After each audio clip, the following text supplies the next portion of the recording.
তিনি তার উপলব্ধি আমাদের সঙ্গে শেয়ার করছেন। এই সমস্ত নিয়ম এবং শাস্ত্র মানুষদের জন্য, কেউ যদি এই নিয়মগুলি লঙ্ঘন করে তাহলে তার পাপ হয়, অর্থাৎ অনিয়ন্ত্রিত ইন্দ্রিয় সুখ হচ্ছে পাপ কর্ম। অবৈধ স্ত্রী সঙ্গ বলতে শাস্ত্রের নিয়ম লঙ্ঘন করে স্ত্রী সঙ্গকে বোঝায়। কেউ যখন শাস্ত্র বা বেদের নিয়ম লঙ্ঘন করে তখন সে পাপ কর্ম করে। যারা পাপ কর্মে লিপ্ত হয় তারা তাদের চেতনার পরিবর্তন সাধন করতে পারে না। যাদের প্রকৃত কর্তব্য হচ্ছে কলমশ বা পাপপূর্ণ চেতনাকে পরম পবিত্র কৃষ্ণ চেতনায় পরিবর্তিত করা। ভগবদ্গীতায় সে সম্বন্ধে বলা হয়েছে, পরম ব্রহ্ম পরম ধাম পবিত্রং পরমং ভবান। শ্রীকৃষ্ণ হচ্ছেন পরম পবিত্র, এবং আমরা যদি আমাদের চেতনাকে জড় সুখ থেকে কৃষ্ণতে পরিবর্তন করি তাহলে আমরা পবিত্র হতে পারি। এই পন্থাটিকে শ্রী চৈতন্য মহাপুর চেত দর্পণ মার্জনম বা চিত্তরূপ দর্পণ মার্জন করার পন্থা বলে বর্ণনা করেছেন। তো অনেক কথাই প্রভুপাদ এখানে তুলে ধরেছেন। আমরা এই মনুষ্য জীবনকে উচ্চতর স্বাদে নিয়ে যেতে হবে। কৃষ্ণ ভাবনা আনন্দাম বোধি বর্ধনম, আনন্দের অম্বুধি বর্ধন, অম্বুধি। সেই আনন্দ আস্বাদন লোকে করলে এই তুচ্ছ আস্বাদন পরিত্যাগ করতে সম্ভব হয়। ধরুন আমরা ঘরে চিনি খেতাম, মিশ্রি খেতাম, যদি আমাদের এই কলকাতায় কেসি দাসের রসগোল্লা খান আর চিনি খেতে ইচ্ছা করবে নাকি? 6 নম্বর শ্লোক, তস্যামজয় অনত পুত্রান পুরঞ্জন্যাং পুরঞ্জনঃ শতান্যেকাদশরহবি রাঢ়ায়ুষর্ধমত।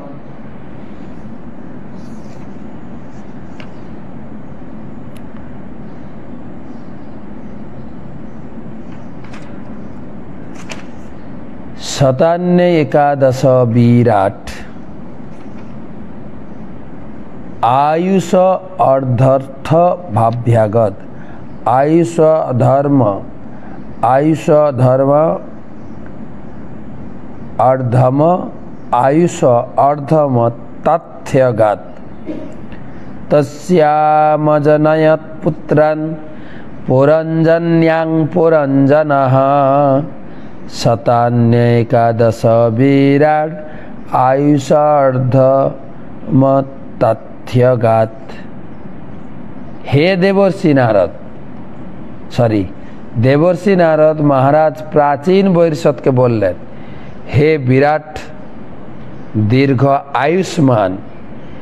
এই ভাবে রাজা পুরঞ্জন তার পত্নী পুরঞ্জনীর গর্ভে 1100 পুত্র উৎপাদন করেছিলেন, কিন্তু এই কার্যে তার জীবনের অর্ধভাগ অতিবাহিত হয়ে গেছে, অর্ধেক সময় চলে গেছে।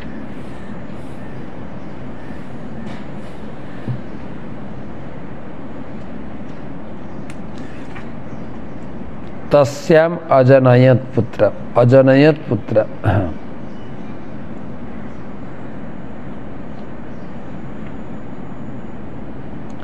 शतान्य एकादशी विराट 1100 পুত্র উৎপাদন করেছিলেন।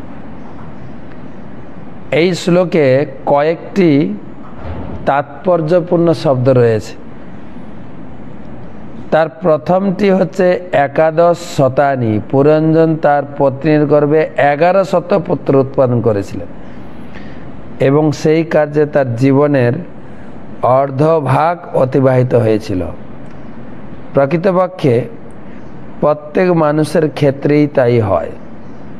কেউ যদি বড় জোর 100 বছর বাঁচে, তাহলে সে তার গৃহস্থ জীবনে 50 বছর পর্যন্ত কেবল সন্ততি উৎপন্ন করে।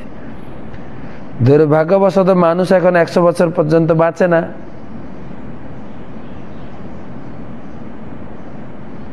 কিন্তু তা সত্ত্বেও তারা 60 বছর বয়স পর্যন্ত সন্তান উৎপাদন করে। আরেকটি বিষয় হচ্ছে যে পূর্বে মানুষ 100 থেকে 200 পুত্রকন্যা উৎপাদন করতেন। পরবর্তীকালে আমরা দেখব যে রাজা পুরঞ্জন কেবল 1100 পুত্র উৎপাদন করেননি, 110টি কন্যাও উৎপাদন করেছিলেন। এভাবে বহু সন্তান সন্ততি উৎপন্ন করার পরিবর্তে মানব সমাজ এখন গর্ভ নিরোধক পন্থায় জন্ম নিয়ন্ত্রণ করার কাজে ব্যস্ত হয়েছে। পুত্র সন্তানাদি যদি না চাই, তাহলে যৌন সঙ্গ বন্ধ করলেই হলো না। যৌন সঙ্গ করে এই গর্ভ নিরোধক বিভিন্ন প্রকার ঔষধ বা অপারেশন প্রক্রিয়ায় মানুষ পাপ কর্ম চালিয়ে যাচ্ছে, এদিকে গর্ভের শিশুকেও হত্যা করছে। পাপ।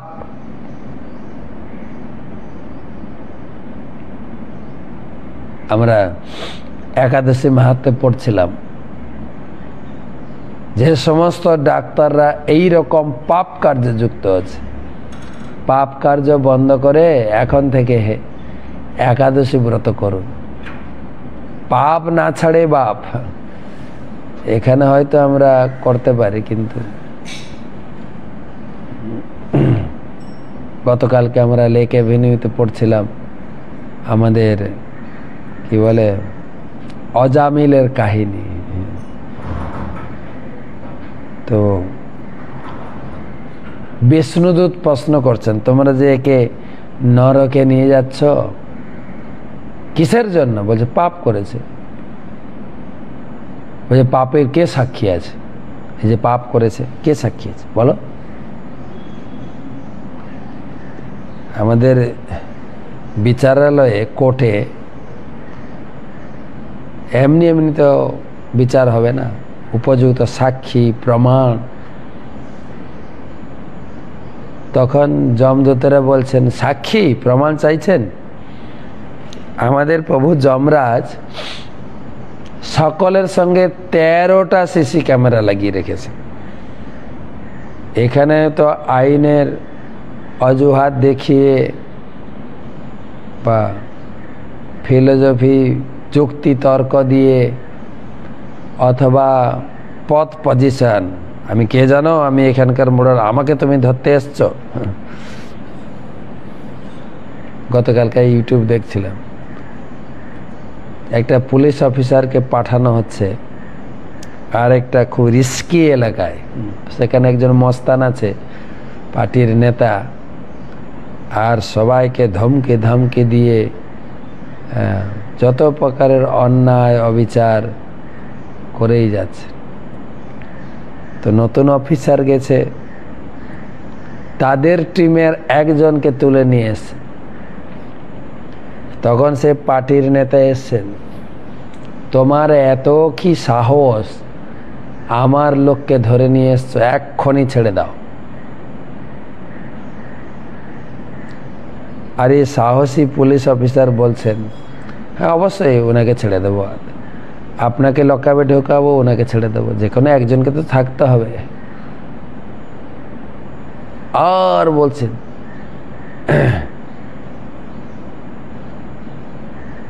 তোমার এত বড় সাহস, এর আগে যতজন ছিল তাদেরকে আমার জুতো পরিষ্কার করিয়েছি।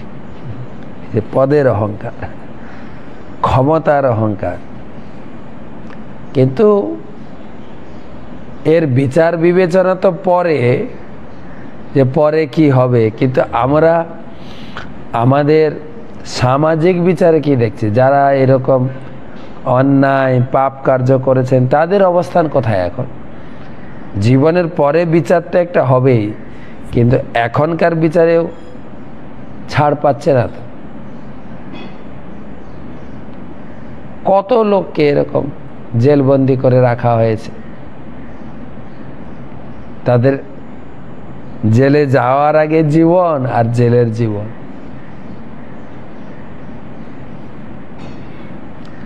তো পাপ না ছাড়ে পাপ। তা শাস্ত্রে যেগুলোকে পাপ পুণ্য বলা হয়েছে, শাস্ত্রের বিচারে যেরকম কর্ম করতে বলা হয়েছে, সেই রকম কর্ম করলেই আমাদের জীবনের গতি সরল হবে। না আমি যেটা বুঝবো ওটাই ঠিক আছে, সেজন্য গীতায় বলছেন কর্তব্য অকর্তব্য ওটা আমি বিচার করব না, কোনটা করা উচিত কোনটা করলে পাপ। যেরকম মানুষ এখন একটা লেখা শুরু করেছে যে চক্ষু দান মহাদান, চক্ষু পোড়ানো মহাপাপ। আপনি যখন মারা যাবেন আপনার চক্ষুটা দান করে যাবেন, তাহলে আপনি অনেক পুণ্য অর্জন করবেন। আপনি দান না করে কি চোখ নিয়ে যাবেন নাকি? উড়ো খই গোবিন্দায় নমঃ, খই উড়ে যাচ্ছে বাতাসে, যে খইগুলো উড়ে গেছে গোবিন্দ সেবায় লাগিয়ে দিলাম, ওরকম হয় নাকি? আপনি জীবন থাকতে থাকে শরীরটা ভগবানের সেবায় দান করুন, তবে না দান হবে। মৃত্যুর পরে আমি চক্ষুটা লিখে উইল করে গেলাম, আমার চক্ষুটা দান করলাম। আমাদের প্রাক্তন মুখ্যমন্ত্রীও তার শরীরটাকে দান করে গেছেন হসপিটালে। এই শরীরটা ছিঁড়ে ছিঁড়ে রিসার্চ করে দেখবে, এক একটা অঙ্গ লাগাবো। তো মৃত্যুর পরে আপনার এই দানের কি মূল্য আছে? আপনাকে দান করতেই হবে, নাহলে আগুন পোড়াবেই। আর সাধারণত আগুন পোড়ালে শরীরটা শুদ্ধ হয়, আর সেই অবস্থাতে আপনার দানের কি মূল্য? আপনাকে তো দান করতেই হবে, নাহলে তো আপনি নিতেও তো পারবেন না। বরং অগ্নি সংযোগে বা মন্ত্রপুত সমাধিতে শরীরটা শুদ্ধ হতে পারে, সে আগুন আর ভাগ্যে জুটছে না। দান করে গেলাম, সেই জন্য তারা বলছে ওই চক্ষু দান করলে, অঙ্গ দান করলে অনেক পুণ্য হয়। কোথায় লেখা আছে?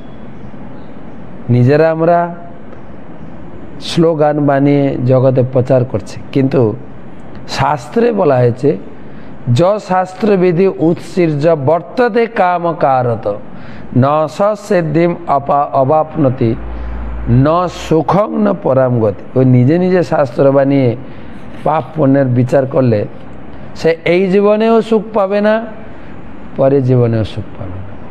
তাই বলা হয়েছে তস্মাৎ শাস্ত্রং প্রমাণন্তে কার্যও ব্যবস্থিত। তাই শাস্ত্রই প্রমাণ কোনটা পুণ্য কোনটা পাপ, কোনটা কর্তব্য কোনটা অকর্তব্য, কোনটা করণীয় কোনটা অকরণীয়। না আমার কাছে সংসার ধর্ম হচ্ছে পরম ধর্ম, নিজে বানালে তো হবে না। জ্ঞাত্যা শাস্ত্র বিধানোক্তম কর্ম কর্তম ইহাসি। ভালো করে শাস্ত্র জেনে কাজ করো।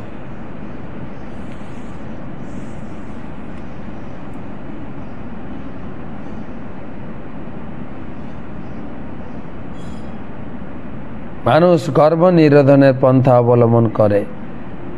গর্ভ নিরোধক পন্থায় জনসংখ্যা নিয়ন্ত্রণ করা আরেকটি পাপ।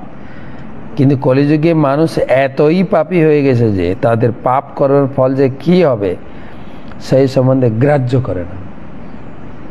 রাজা পুরঞ্জন তার পত্নী পুরঞ্জনীর সঙ্গে শয়ন করে বহু সংখ্যক সন্তান উৎপন্ন করেছিলেন, কিন্তু এই শ্লোকে তাদের গর্ভনিরোধক পন্থা অবলম্বন করার কোনো উল্লেখই নেই। বৈদিক শাস্ত্র অনুসারে গর্ভনিরোধক উপায় হচ্ছে যৌন জীবন থেকে নিবৃত্ত থাকা। এখন গর্ভনিরোধক ঔষধ বা অপারেশন এসে, আগে ছিল যৌন জীবনের রেস্ট্রিকশন। এমন নয় যে মানুষ অবাধে স্ত্রী সম্ভোগ করবে এবং কোনো কৃত্রিম উপায় অবলম্বন করে গর্ভনিরোধক করবে।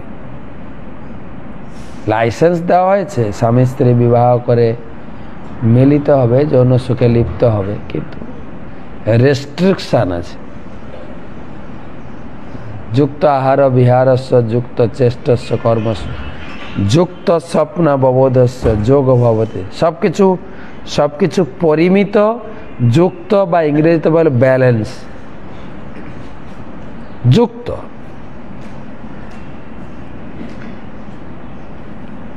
মানুষের চেতনা যদি সুস্থ থাকে তাহলে তিনি তার ধর্মপত্নীর সঙ্গে পরামর্শ করে এবং সেই পরামর্শের ফলে বুদ্ধিমত্তা সহকারে জীবনের মান নির্ধারণ করার যোগ্যতা অর্জন করে জীবন পথে অগ্রসর হন। কেউ যদি সৌভাগ্যবশত সুশীলা ও বিবেকবতী পত্নী হন তাহলে পরস্পরে আলোচনা করে তারা স্থির করতে পারেন যে মানব জীবনের উদ্দেশ্য হচ্ছে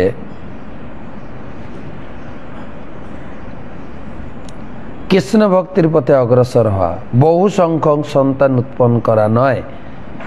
সন্তানদের পরিণাম বলা হয়, সন্তানদের পরিণাম বলে। মানুষ যখন তার শুভবুদ্ধি দ্বারা বিচার করেন তখন তিনি বুঝতে পারেন এই পরিণাম তার কৃষ্ণ ভক্তির বিস্তার হওয়া উচিত।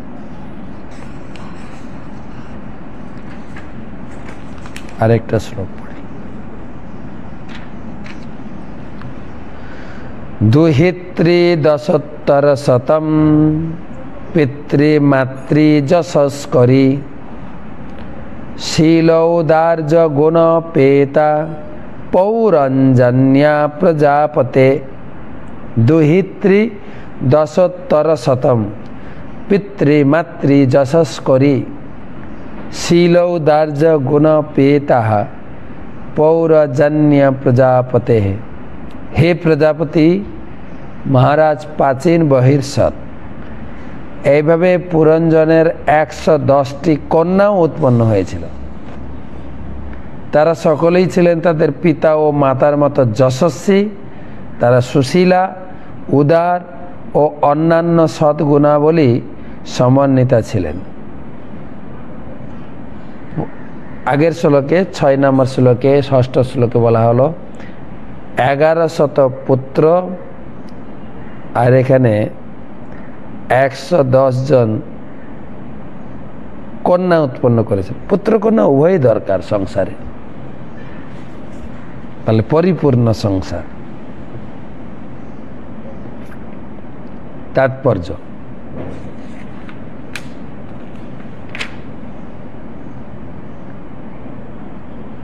শাস্ত্রের বিধি অনুসারে উৎপন্ন সন্তান সাধারণত পিতা ও মাতার মতো সৎ গুণ সমন্বিত হয়, কিন্তু অবৈধভাবে উৎপন্ন সন্তান প্রধানত বর্ণসংকর হয়। বর্ণসংকর সন্তান পরিবার, সমাজ ও নিজেদের প্রতিও দায়িত্বহীন হয়।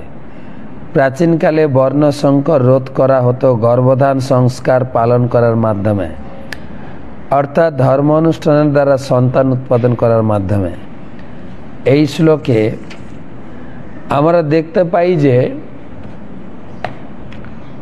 রাজা পুরঞ্জন যদিও বহু সন্তান উৎপন্ন করেছিলেন, তবু তারা বর্ণসংকর ছিল না। তারা সকলেই ছিলেন সৎ সুশীল সন্তান এবং তাদের পিতামাতার মতোই সৎ গুণ সমন্বিত ছিল।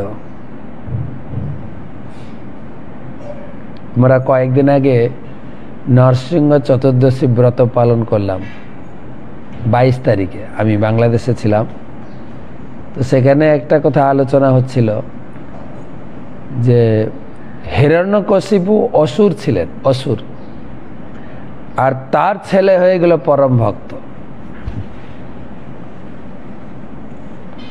এটা কি করে সম্ভব? এখানে বলছেন সন্তান অবশ্যই পিতা মাতার মতো হবে, আর এখানে হয়েছেন পিতা মাতার মতোই সৎগুণ সমন্বিত হবে।